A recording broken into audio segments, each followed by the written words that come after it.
Bismillahirrahmanirrahim. Assalamu alaikum students. My name is Muhammad Usman Salim. I am from UGI Chemistry Department. Atomic structure paper point of view से इस chapter की weightage काफ़ी ज़्यादा है. मैंने last lecture में आपको MCQs भी बताए. 2 MCQ आ सकते हैं, 4 शॉर्ट क्वेश्चन हैं और लॉन्ग क्वेश्चन का एक पार्ट होगा. इट मीन्स इंपॉर्टेंट चैप्टर है, आपको इसको अच्छे तरीके से देखना है. मुश्किल नहीं है ख़ास तौर पे इंजीनियरिंग स्टूडेंट्स के लिए, क्योंकि इसमें थोड़ा सा मैथमेटिकल वर्क जो है वो ज़्यादा है.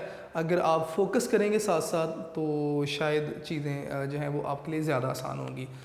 फर्स्ट लेक्चर से आपने अच्छे तरीके से सुनना शुरू करना है और जब तक आप तवज्जो के साथ सुनेंगे चैप्टर ये आपके लिए बड़ा आसान होगा. ठीक है, पीछे वाले चैप्टर से इसका कोई लिंक नहीं है कि आप कहें जी फर्स्ट मैंने 4th या 3rd चैप्टर नहीं पढ़ा तो फर्स्ट चैप्टर 5th चैप्टर में कैसे इजीली जो है वो सीख सकता हूँ. ऐसा बिल्कुल भी नहीं है. न्यू स्टडीज़ हैं, कोई रिलेशन नहीं लास्ट प्रीवियस लेक्चर से इसका या चैप्टर से. तो फर्स्ट जो हमारा प्रीवियस लेक्चर था उसमें हमने स्ट्रक्चर देखा, सब एटॉमिक पार्टिकल्स देखे और डिस्कवरी ऑफ इलेक्ट्रॉन या डिस्चार्ज ट्यूब एक्सपेरिमेंट या हमने कैथोड रेज को डिस्कस किया. अब नेक्स्ट जो है हम डिस्कस करने जा रहे हैं प्रॉपर्टीज़ ऑफ कैथोड रेज को. लेकिन कैथोड रेज एक्सपेरिमेंट में हमने क्या किया, 2 इलेक्ट्रोड्स थे, गैस का हमने प्रेशर कम किया. हमने देखा कि नेगेटिव जो आपके पास इलेक्ट्रोड था इससे पॉजिटिव इलेक्ट्रोड की तरफ जो थी वो रेज़ मूव करना शुरू हो गई और इन रेज़ को आपने कैथोड रेज़ का नाम दिया था. नेक्स्ट बेटे आज हमने कैथोड रेज़ की प्रॉपर्टीज़ को डिस्कस करना है. तो स्टार्ट करते हैं बेटे आज properties of cathode rays.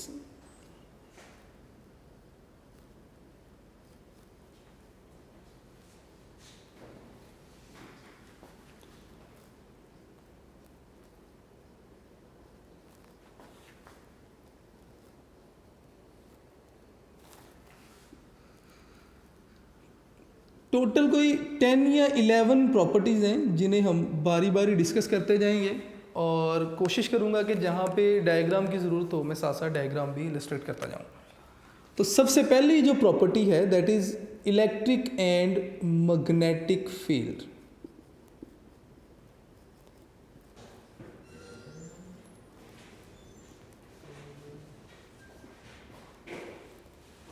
Electric and magnetic field.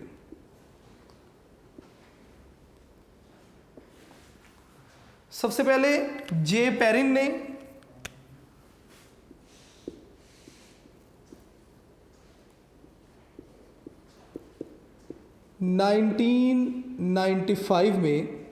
Sorry 1895 में उन्होंने क्या किया, इन कैथोड रेस को मैग्नेटिक फील्ड में से पास करवाया. देखिएगा बेटे मैं डायग्राम बनाऊंगा, साथ साथ आप ज़रा फोकस कीजिएगा. लेट्स से कि ये हमारे पास डिस्चार्ज ट्यूब है और डिस्चार्ज ट्यूब का ये नेगेटिव इलेक्ट्रोड, ठीक है. ये let's say vacuum pump and it is positive anode. हमने क्या किया, डिस्चार्ज ट्यूब की शेप को ज़रा मॉडिफाई कर दिया और सामने आपने एक डिटेक्टर स्क्रीन लगा दी जहाँ पे आके ये रेज़ फॉल करेंगी और हम इन रेज़ को यहाँ पे क्या कर सकते हैं, डिटेक्ट कर सकते हैं. जे पेरिन ने किया क्या, जब ये रेज़ प्रोड्यूस करवाई तो जे पेरिन ने इन रेज़ के रास्ते में क्या किया, मैग्नेटिक फील्ड जो थी वो अरेंज कर दी.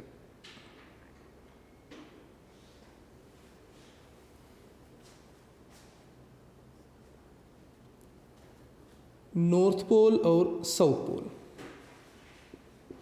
जे पेरिन ने मैग्नेटिक फील्ड जो थी वो अप्लाई की और मैग्नेटिक फील्ड से हुआ क्या कि जब मैग्नेटिक फील्ड और इलेक्ट्रिक फील्ड दोनों ही एब्सेंट थी तो कैथोड रेज आई और बिल्कुल सीधी पास की और पास करने के बाद पॉइंट P1 पे स्ट्राइक किया और जहाँ पे ये स्ट्राइक हुई वहाँ पे ग्लास ट्यूब में ग्लो प्रोड्यूस हुआ और हमें इन रेस का पॉइंट ऑफ स्ट्राइक पता चला. अब जे पेरिन ने एक्सपेरिमेंट किया, उन्होंने ट्यूब की शेप को मॉडिफाई किया, प्रेशर कम किया और लो प्रेशर पे दोबारा से कैथोड रेज प्रोड्यूस करवाई, लेकिन इन रेज के रास्ते में परपेंडिकुलरली एक मैग्नेटिक फील्ड जो थी वो सेट कर दी। मैं अगर इसको दिखा सकूं तो मैं इस मैग्नेटिक फील्ड या पूरी डायग्राम को इस तरह कर देता हूं ताकि शायद मेरी बात आपको कहीं ना कहीं समझ में आना शुरू हो जाए। ले जी, मैग्नेटिक फील्ड अरेंज की रास्ते में। अब हुआ क्या कि जब ये रेज मैग्नेटिक फील्ड में से पास की तो बिल्कुल सीधी पास करने की बजाय ये अपने एक्चुअल पाथ से डिफ्लेक्ट हो गई और ग्लास स्क्रीन पे पॉइंट P2 पे आके स्ट्राइक किया। इसका मतलब ये हुआ कि ये कैथोड रेज जब मैग्नेटिक फील्ड में से पास करती हैं तो अपने एक्चुअल पाथ से डिफ्लेक्ट कर जाती हैं। ये एक्सपेरिमेंट किन्होंने किया? जे पेरिन ने किया। उन्होंने कहा जी कि ये cathode rays when passed through magnetic field, कि जब ये मैग्नेटिक फील्ड में से पास की तो क्या हुआ? डिफ्लेक्ट फ्रॉम देयर पाथ, तो ये अपने एक्चुअल पाथ से डिफ्लेक्ट हो गई। मतलब मैग्नेटिक फील्ड में इन रेज ने डिफ्लेक्शन शो की। नेक्स्ट फिर क्या हुआ? J Thomson, Joseph John Thomson 1897 इन्होंने कैथोड रेज को इलेक्ट्रिक फील्ड में से पास करवाया। मैं अब यहाँ पे जस्ट कैथोड रेज का जो है वो कैथोड में दिखाऊंगा और ये कैथोड रेज यहाँ से पास की। अगर कोई भी रास्ते में इलेक्ट्रिक या मैग्नेटिक फील्ड नहीं है तो ये रेज आके पॉइंट P1 पे टकराती हैं। जोसेफ जोन्स ने क्या किया, थॉमसन ने क्या किया, इन्होंने इन फील्ड या कैथोड रेज के रास्ते में इलेक्ट्रिक फील्ड प्लेस की कुछ इस तरह कि ऊपर पॉजिटिव प्लेट थी और नीचे नेगेटिव प्लेट थी। तो ये जो रेस थी जब इलेक्ट्रिक फील्ड में से गुजरी तो सीधी गुजरने की बजाय पॉइंट P3 पे टकराई और पॉजिटिव प्लेट की तरफ झुकी। तो इसका मतलब इन रेस पे कौन सा चार्ज है? नेगेटिव चार्ज है। तो जोसेफ जोन्स ने क्या किया, थॉमसन ने क्या किया, जब इन कैथोड रेस को पास करवाया कहाँ से? इलेक्ट्रिक फील्ड में से, तो ये रेज डिफ्लेक्ट हुई किस तरफ? Towards positive plate. Positive plate की तरफ शो हुई तो क्या इंडिकेट किया?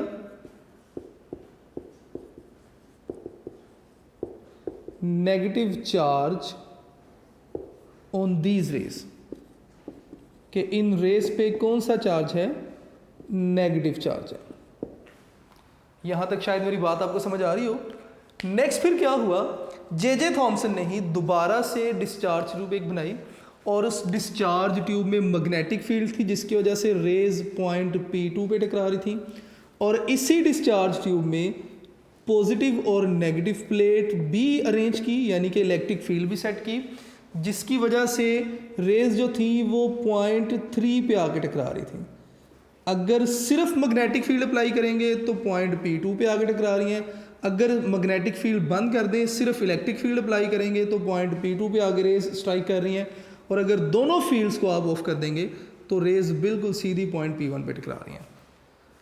जे थॉमसन ने क्या किया, इन्होंने मैग्नेटिक फील्ड भी ऑन रखी और इलेक्ट्रिक फील्ड भी ऑन रखी, दोनों फील्ड की स्ट्रेंथ को मैनेज किया।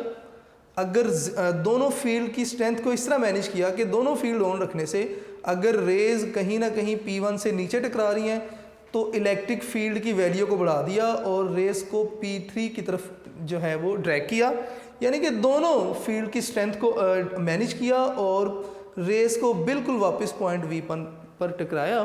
और जब रेज पॉइंट P1 पर टकराई तो इलेक्ट्रिक फील्ड और फार्मूला की मदद से इन्होंने जो पार्टिकल्स थे या कैथोड रेस थी, इनकी E/m वैल्यू मालूम की। तो मैं यहाँ पे लिख दूंगा कि कैलकुलेटेड E/m वैल्यू, बड़ी इंपॉर्टेंट चीज़ थी ये, ऑफ कैथोड रेस, कि कैथोड रेस की E/m वैल्यू जो थी वो मालूम की। किन्होंने मालूम की? जे थॉमसन ने।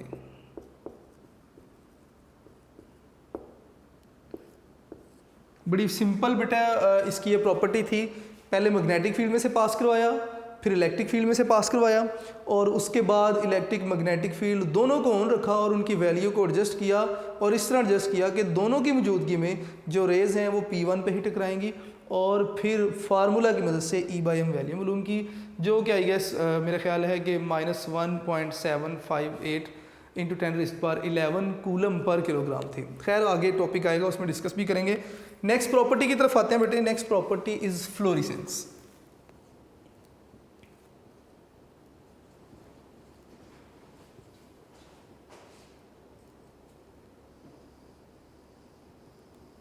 Next property is florescence. Florescence कहते हैं बेटे चमक को। अब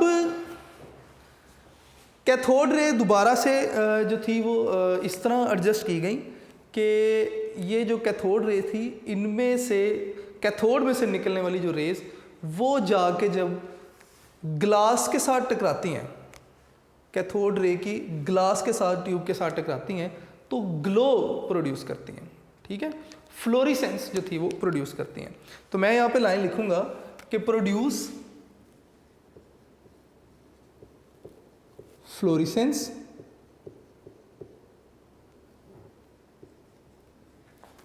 when strike with glass wall।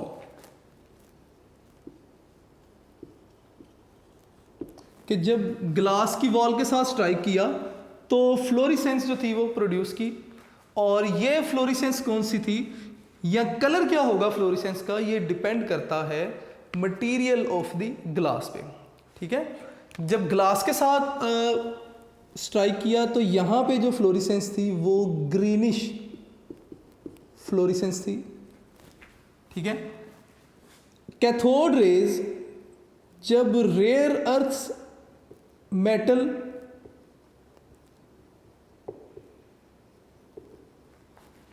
या मिनरल से स्ट्राइक करती हैं तो तब भी क्या करती हैं जी, फ्लोरिसेंस प्रोड्यूस करती हैं।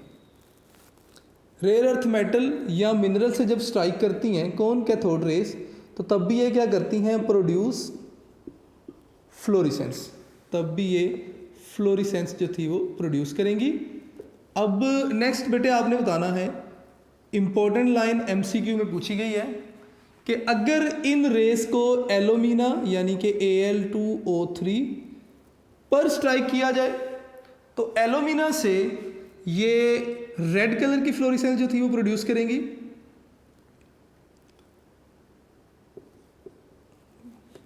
या एलुमिना से मैं लिख देता हूं यहां पे कि रेड जो थी वो फ्लोरिसेंस प्रोड्यूस करेंगी। और अगर आप जो है वो टिन लेते हैं जिसे आप SN से लिख सकते हैं, तो टिन से येलो कलर की जो है वो लाइट या फ्लोरिसेंस प्रोड्यूस होंगी।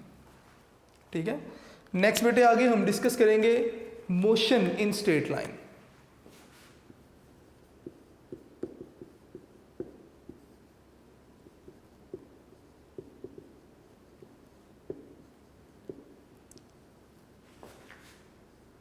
Motion in straight line.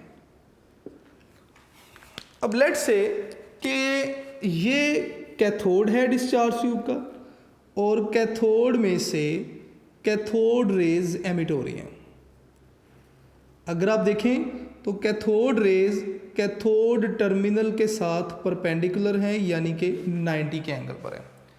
Perpendicularly ये पास करती हैं, और इनके रास्ते में अगर आप कोई अपेक बॉडी रख दें, ओपेक बॉडी क्या है, गैर शफाफ जिस्म रखेंगे अगर कोई, तो ये क्या करेंगी, उसका शेडो कास्ट कर देंगी। अगर मैं इनको थोड़ा सा डिफ्लेक्ट कर दूं इस तरह इन रेस को, तो इस ऑब्जेक्ट का ये क्या करेंगी, शैडो कास्ट कर देंगी। तो लेट से मैं यहाँ पे डायग्राम बना देता हूँ। अगर आप देखेंगे तो ये कोई ओपेक ऑब्जेक्ट है। ओपेक ऑब्जेक्ट क्या है, मैं इस पे भी बात करता हूँ अभी। तो इसका यहाँ पे शैडो कास्ट हो जाएगा बेटे,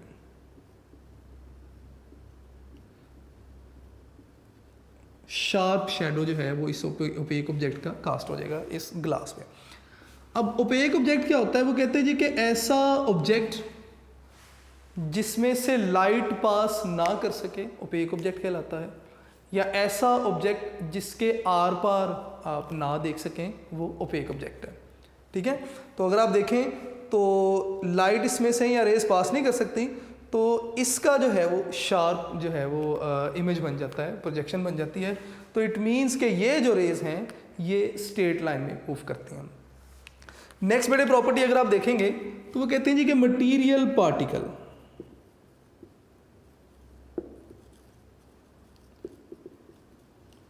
कि ये जो कैथोड रेज हैं, these rays act as material particle as well. ये किस तरह प्रूफ किया, उन्होंने कहा जी कि लेट से कि ये हमारे पास क्या है, डिस्चार्ज ट्यूब है। अब डिस्चार्ज ट्यूब को इस तरह से डिज़ाइन किया कि लेट से ये कैथोड और एनोड है, नेगेटिव कैथोड पॉजिटिव एनोड, यहाँ पे डिस्चार्ज ट्यूब आ गई कहीं।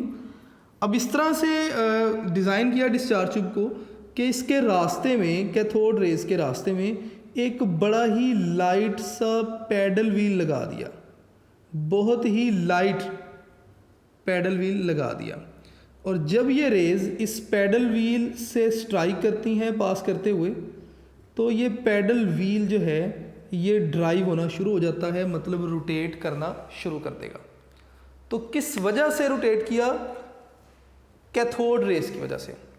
कैथोड रेज आके स्ट्राइक किया पैडल व्हील पे, अपना मोमेंटम शिफ्ट कर दिया इस पैडल व्हील को, और जितने मोमेंटम से रेज आ रही थी उतने मोमेंटम से अब पैडल व्हील ने क्या किया, ड्राइव होना या रोटेट करना शुरू कर दिया। तो इसका मतलब मोमेंटम शिफ्ट किया। मोमेंटम तो कहीं ना कहीं मटेरियल पार्टिकल्स का होता है। तो यहाँ से प्रूव हुआ कि कैथोड रेज क्या है, ये सिर्फ रेज नहीं है, ये एज मटेरियल पार्टिकल भी एक्ट करते हैं। तो मैं यहाँ पे कीवर्ड यहाँ पे लिख देता हूँ कि शिफ्टेड देयर मोमेंटम, अपना मोमेंटम शिफ्ट किया किसको, टू लाइट व्हील को, ये जो आपके पास व्हील था इसे, और ड्राइव किया व्हील को, एंड ड्राइव द व्हील। तो मोमेंटम जो था वो शिफ्ट किया। मोमेंटम हमेशा पार्टिकल्स का होता है। तो इसका मतलब ये हुआ कि रेस तो ये हैं ही हैं, ये पार्टिकल नेचर भी रखती हैं।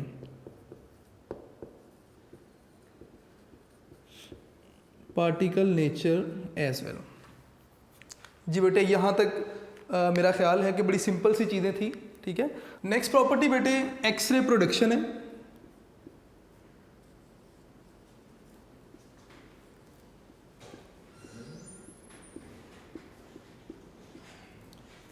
एक्सरेज प्रोडक्शन क्या है कि जब कैथोड रेज एक्सरेज पे स्ट्राइक करेंगी, किसी हैवी कैथोड रेज जब किसी हैवी मेटल के साथ स्ट्राइक करेंगी तो उस हैवी मेटल में से एक्सरेज प्रोड्यूस करवा देंगी। लेट्स से कैथोड है, इस कैथोड में से क्या होगा, कैथोड रेज एमिट होंगी। ये कैथोड रेज एनोड की तरफ मूव करेंगी। अगर आपने एनोड से पहले कोई हैवी मेटल, ऐसी मेटल जिसका बहुत ज़्यादा मैस हो, इनके रास्ते में एडजस्ट की, तो कैथोड रेज जब स्ट्राइक करेंगी इस हैवी मेटल से, तो इस मेटल में से एक्सरे प्रोड्यूस करवा देंगे। आप इसे इस तरह भी देख सकते हैं, या अगर हम, ये कैथोड है और हमने एनोड बनाया किसी ऐसी मेटल का जिसका मैस जो है वो बहुत ज़्यादा है, मतलब हैवी मेटल का एनोड बना दिया। तो जब ये एक्स रेज क्या करेंगी, एनोड पे फॉल करेंगी, तो एनोड में से जब कैथोड रेज एनोड पे फॉल करेंगी तो एक्स रेज प्रोड्यूस करवा देंगे। तो इसका मतलब ये हुआ कि cathode rays can produce X rays from heavy metals. Next property बेटे देखेंगे, हीटिंग इफेक्ट है।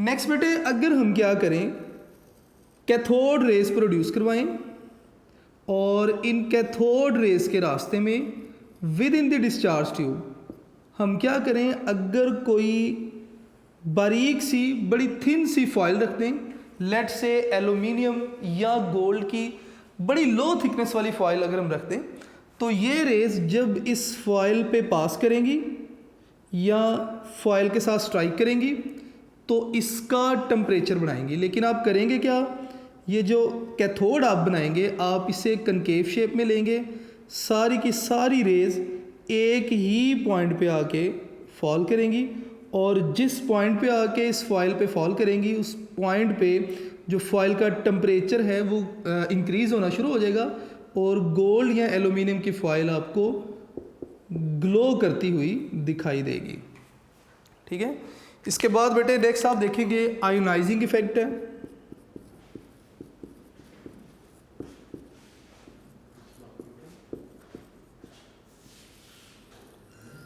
X rays can cause ionization. कैसे कि let's say these are cathode rays, और अगर इनके रास्ते में हम क्या करें, कोई एटम या मॉलिक्यूल रख दें, तो ये रेज जब इस एटम के इलेक्ट्रॉन से टकराएंगी तो इसके इलेक्ट्रॉन को नॉकआउट कर देंगे। नॉकआउट कर देंगी तो आपके पास ये जो एटम है सिर्फ इसका एक इलेक्ट्रॉन जब निकलेगा तो ये कैटायन बन जाएगा और ये इलेक्ट्रॉन बाहर आ गया, एटम आयन में कन्वर्ट हो गया, तो ये प्रोसेस आपके पास क्या कहलाता है, आयोनाइजेशन। तो इट मीन्स के cathode rays can cause ionization as well. Next बेटे देखेंगे जरा chemical change. Next property is chemical change. X-rays can cause chemical change as well.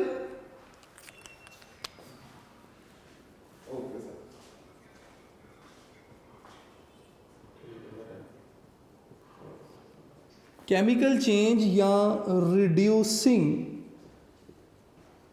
effects।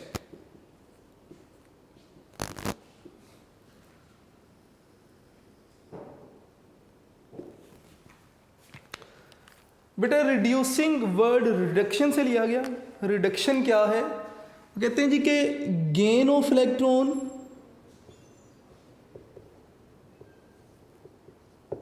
Reduction है, या ऑक्सीडेशन नंबर का रिड्यूस हो जाना भी क्या है, रिडक्शन है। रिड्यूस इन ऑक्सीडेशन स्टेट या ऑक्सीडेशन नंबर, जो भी वर्ड आप यूज़ करना चाहें। लेट से आपके पास कॉपर है +2 चार्ज, क्यूप्रिक है ये। अगर आप क्या करें, कैथोड रेज इन पे स्ट्राइक करें, यानी कि इलेक्ट्रॉन आप इन पे स्ट्राइक करें, तो क्या होगा, क्यूप्रिक एक इलेक्ट्रॉन को ऑब्जॉर्ब करेगा और ये कन्वर्ट हो जाएगा Cu+1 में Q+ में।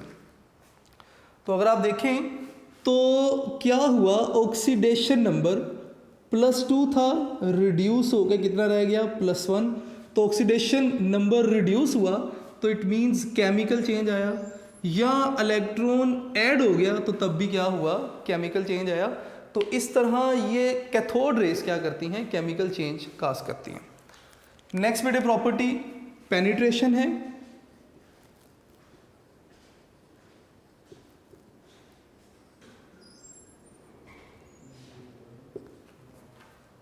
जी, अगर आप क्या करें, आप कोई थिन फॉइल लें बड़ी लाइट थिकनेस की, तो these raise can pass through the foil.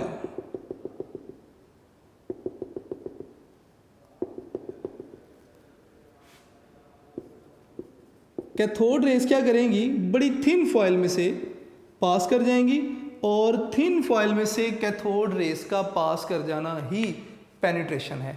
अगर आप थिकनेस बढ़ा देंगे फॉइल की तो कैथोड रेज इस फॉइल में से पास नहीं कर पाएंगी। लास्ट में बेटे देखेंगे E/m वैल्यू है कैथोड की। जे थॉमसन ने क्या किया, जे थॉमसन ने मैग्नेटिक और इलेक्ट्रिक फील्ड को एडजस्ट किया और कैथोड रेज की E/m वैल्यू मालूम की। ठीक है, अब ये चीज़ हम सीख चुके हैं पीछे वाली प्रॉपर्टी में, E/m value of cathode rays. J Thomson ने मैग्नेटिक और इलेक्ट्रिक फील्ड को एडजस्ट किया, E/m वैल्यू मालूम की। उसके बाद जे पेरिन ने क्या किया, जे पेरिन ने बेटे इलेक्ट्रॉन्स की E/m वैल्यू मालूम की, और इलेक्ट्रॉन की E/m वैल्यू और कैथोड रेज की E/m वैल्यू दोनों इक्वल थी। तो स्टोनी ने एक्चुअली इन पार्टिकल्स को इलेक्ट्रॉन्स का नाम दे दिया। तो ये बेटे कुछ प्रॉपर्टीज़ थी कैथोड रेज की, इन्हें आपने पढ़ना है। आपका ये जूनियर क्लासेस में भी आप सीख के आ चुके हैं, मैंने इसलिए इन पे ज़्यादा एम्फसाइज नहीं किया।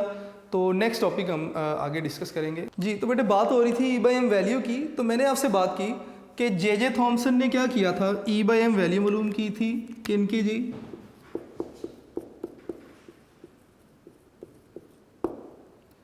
कैथोड रेज की E/m वैल्यू मालूम की।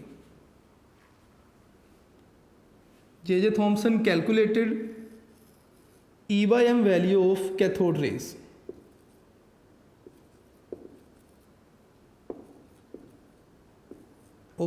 रेज।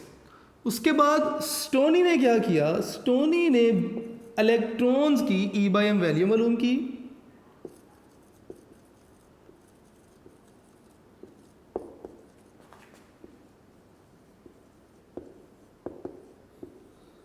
और इन्होंने देखा कि इलेक्ट्रॉन की E/m वैल्यू और कैथोड रेज दोनों की E/m वैल्यू क्या थी, सेम थी। तो जे थॉमसन ने जिन पार्टिकल्स को कैथोड रेज का नाम दिया, स्टोनी ने इन पार्टिकल्स को इलेक्ट्रॉन का नाम दिया। और स्टोनी ने कहा जी कि ये पार्टिकल्स तकरीबन तमाम एटम का हिस्सा हैं और ये पार्टिकल्स तमाम एटम में पाए जाते हैं। इसीलिए आप डिस्चार्ज ट्यूब में कोई भी गैस लें, प्रोड्यूस होने वाली जो कैथोड रेज हैं इनकी नेचर क्या होगी, सेम होगी। उसके बाद बेटे नेक्स्ट हम डिस्कवरी जो आज डिस्कस करेंगे, that is discovery of proton.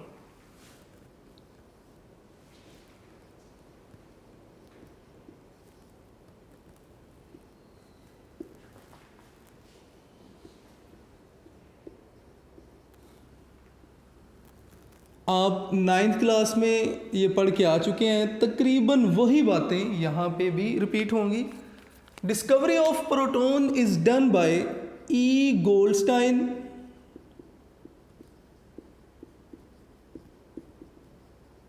इन 1886। इन्होंने क्या किया, इन्होंने भी डिस्चार्ज ट्यूब एक्सपेरिमेंट ही रिपीट किया। डिस्चार्ज ट्यूब ली और इस डिस्चार्ज ट्यूब का जो एक एंड था दैट वाज एनोड या पॉजिटिवली चार्ज, और सेकंड एंड वाज कैथोड या नेगेटिवली चार्ज। लेकिन डिफरेंस ये था कि यहाँ पे जो कैथोड था दैट वाज परफोरेटेड, उसमें होल्स थे, या आप कह सकते हैं कि इस कैथोड में कैनाल्स मौजूद थे। स्मॉल होल्स और कैनाल जो थे वो इस कैथोड में मौजूद थे। मैं अगर यहाँ पे बिल्कुल इसे एग्जैक्ट वे में बना सकूँ तो मैं इस कैथोड को कुछ इस तरह से बना देता हूँ कि कैथोड में होल्स मौजूद थे। इन्होंने क्या किया, इन्होंने भी वैक्यूम पंप की मदद से डिस्चार्ज ट्यूब में जो गैस का प्रेशर था वो रिड्यूस किया। जब गैस का प्रेशर रिड्यूस किया तो इन्होंने देखा कि कैथोड रेज जो थी वो प्रोड्यूस होना शुरू हो गई। लेकिन कैथोड रेज के साथ साथ इन्होंने एक और तरह की रेस को प्रोड्यूस होते हुए देखा, और वो चूँकि पॉजिटिव से नेगेटिव की तरफ फ्लो कर रही थी, तो इन रेस को पॉजिटिव रेस का नाम दिया गया। इन रेस की प्रोडक्शन क्यों हुई, ज़रा कैथोड रेस को हटा के देखते हैं यहाँ से। इन्होंने क्या किया, डिस्चार्ज ट्यूब में जो गैस ली, लेट से हाइड्रोजन गैस थी, मैं सिर्फ एक ही एटम दिखाऊंगा हाइड्रोजन का, न्यूक्लियस और ये इलेक्ट्रॉन। और अगर हाइड्रोजन का न्यूक्लियस बनाया जाए तो न्यूक्लियस में सिर्फ एक प्रोटॉन मौजूद है, ठीक है। अब हुआ क्या, जब कैथोड रेज प्रोड्यूस हुई तो कैथोड रेज एक्चुअली इलेक्ट्रॉन है। कैथोड रेज ने क्या किया, हाइड्रोजन गैस के इस इलेक्ट्रॉन को स्ट्राइक किया और इलेक्ट्रॉन को नॉकआउट कर दिया। जब ये इलेक्ट्रॉन यहाँ से निकल गया तो पीछे सिर्फ प्रोटॉन बचा। प्रोटॉन पे कौन सा चार्ज है, पॉजिटिव चार्ज। इलेक्ट्रॉन ने तो नेगेटिव या पॉजिटिव इलेक्ट्रोड की तरफ मूव करना शुरू कर दिया। ये जो प्रोटॉन जिस पे पॉजिटिव चार्ज था, पॉजिटिव नेगेटिव अट्रैक्शन की वजह से इस प्रोटॉन ने नेगेटिव परफोरेटेड कैथोड की तरफ मूव करना शुरू कर दिया। ये तो एक एटम के लिए बात की थी। जब हाइड्रोजन के बहुत ज़्यादा मॉलिक्यूल होंगे तो बहुत ज़्यादा केटाइंस बनेंगे और बहुत ज़्यादा केटाइंस मूव करेंगे इस परफोरेटेड कैथोड की तरफ, और मूव करते करते इन होल्स में से पास करेंगे, और होल में से पास करने के बाद क्या करेंगे जी, स्ट्राइक करेंगे ग्लास वॉल पे, और स्ट्राइक करने के बाद यहाँ पे ग्लो प्रोड्यूस करेंगे। अब चूंकि ये रेज इन कैनाल्स में से पास कर जाती हैं, इसलिए आप इन रेज को कैनाल रेज का नाम भी देते हैं या अपने पॉजिटिव रेज का नाम भी देते हैं, ठीक है। अब बेटे इसके लिए भी आप क्या करेंगे, डिस्कवरी में आप सबसे पहले इसका ऑपरेटर्स लिखेंगे, ठीक है। ऑपरेटर्स मैं ऑलरेडी डिस्कस कर चुका हूँ कि दोबारा से आप डिस्चार्ज ट्यूब लेंगे, ठीक है। मैं यहाँ पे लिख देता हूँ जी, डिस्चार्ज ट्यूब विद परफोरेटेड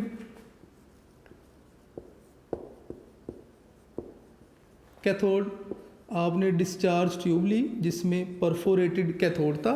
इसके साथ आपने क्या किया, आपने वैक्यूम पंप था इस ट्यूब के साथ, ठीक है। इसके साथ आपके पास करंट की सप्लाई के लिए आपके पास सोर्स ऑफ इलेक्ट्रिसिटी था।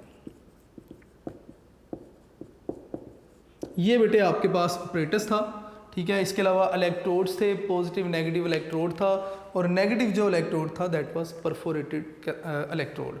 तो ये इसका ऑपरेटर्स था। वर्किंग मैं ऑलरेडी इसकी बता चुका हूँ, सेम इसकी वर्किंग है ऑलमोस्ट। और यहाँ पे सिर्फ एक नई टाइप की रेस जो थी वो प्रोड्यूस होंगी। अब जो पॉजिटिव रेस थी वो क्यों प्रोड्यूस हुई उसकी रीज़न भी हम देखेंगे। नेक्स्ट पहले आपने हेडिंग देनी है, वर्किंग आपने इसकी बता देनी है। मैं यहाँ पे नहीं लिख रहा क्योंकि ऑलमोस्ट सेम बातें हैं, मैं ऑलरेडी रिपीट कर चुका हूँ। अब नेक्स्ट यहाँ पे मैं लिखूँगा कि वाई पॉजिटिव रेज प्रोड्यूस, या reason of production of positive raise, के पॉजिटिव रेज प्रोड्यूस क्यों हुई। कहते हैं जी कि आपने डिस्चार्ज ट्यूब में कोई गैस फिल की, लेट से उस गैस के मॉलिक्यूल को मैं M से डिनोट कर देता हूं। करंट फ्लो होना शुरू हुआ, कैथोड से नेगेटिव रेज यानी कि कैथोड रेज आना शुरू हुई। कैथोड रेज स्ट्राइक की इस मॉलिक्यूल के साथ, तो मैं यहाँ पे लिख देता हूँ कैथोड रेज के लिए इलेक्ट्रॉन। इलेक्ट्रॉन ने क्या किया, स्ट्राइक किया इस मॉलिक्यूल को और इसमें से एक इलेक्ट्रॉन को निकाल दिया। तो मॉलिक्यूल में से या एटम में से जब इलेक्ट्रॉन निकलेगा तो ये पॉजिटिव केटाइन बन जाएगा, और साथ में ये वाला इलेक्ट्रॉन प्लस यहाँ से निकलने वाला इलेक्ट्रॉन, मैं यहाँ पे 2 इलेक्ट्रॉन लिख देता हूँ। तो ये जो केटाइन बना, ये केटाइन एक्ट करेगा एज पॉजिटिव रेज या कैनाल रेज। बड़ी सिंपल सी बेटा इन्फॉर्मेशन थी, और बोर्ड में ये क्वेश्चन आया भी हुआ है कि what is the reason of production of canal rays or positive rays in discharge tube. तो ये बड़े थोड़ी सी इससे रिलेटेड इन्फॉर्मेशन थी। नेक्स्ट इसकी प्रॉपर्टीज़ हैं, प्रॉपर्टीज़ इंशाल्लाह हम नेक्स्ट लेक्चर में डिस्कस करेंगे। Due to shortage of time मैं उसे कंटिन्यू नहीं कर सकता। तो आपने बेटे एक काम करना है, अपने लेक्चर नोट्स बनाने हैं, यूनिक नोट्स आप ज़रूर देखिएगा और अपना जो है वो प्रिपरेशन साथ साथ करते जाइएगा। और इंशाल्लाह बेटा नेक्स्ट लेक्चर में नेक्स्ट टॉपिक को डिस्कस करेंगे। थैंक यू बेटे, अल्लाह हाफिज़।